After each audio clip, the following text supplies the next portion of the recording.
The first season of Minecraft Story Mode was not very good. It exemplified all of the bad habits Telltale have picked up over the last 5 years. The animation, the dialogue, the meaningless decisions all mixed together in an engine that doesn't seem to have been updated in all that time. It also did very little with the actual Minecraft IP, with only slight nods to the at time of writing second most bought game of all time's actual mechanics. Not to mention the original season pass only giving access to 5 of the 8 episodes, with the remaining 3 taking up a new season pass. With Season 2, Telltale have not learnt much. The animation is still stilted, and while some of it looks authentic to the inspiration, there are lots of instances of clipping which look awful in a game that focuses on characters' face so much. The dialogue is a little better as the main characters are much more fleshed out, but the lip-syncing is still universally awful.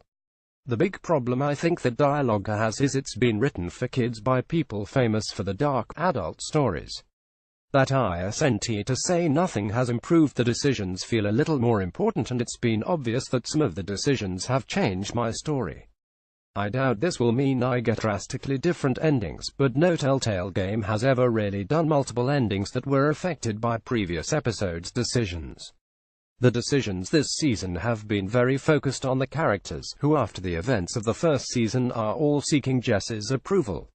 They've also included actual Minecraft mechanics a lot more this time around, with each episode including a small building section. The game gives you a few blocks and a small area to build whatever you want, though there's always some prompt. If there was a way of tracking what people have built, I wonder how many people would have built a penis, as is the Minecraft way. These sections are a nice throwback to the source's biggest feature, but they are still very restricted and the camera is not especially great. Minor spoilers below: this episode takes place in the admin's high-security prison at the base of the world, built into the bedrock itself. After revealing that he was secretly Voss the whole time, the admin took the prismarine glove off of Jesse and gave it to whoever you chose to grab the admin's clock. Sending Jesse and the other choice to his prison, we meet the warden and his army of associates. It's important to note that we aren't prisoners, and this isn't a prison, it's a correctional facility, and we are all guests. The warden takes a shine to Jesse, much to Stella's, who was also sent to the facility as one of our friends' chagrin.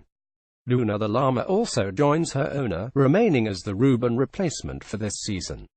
We're offered to join the warden as an associate, still a prisoner, but with benefits. For that, we're given one objective this episode: escape. To do that, we have to solve some of the better adventure game puzzles I've seen in a Telltale game, and recruit another new character to our party.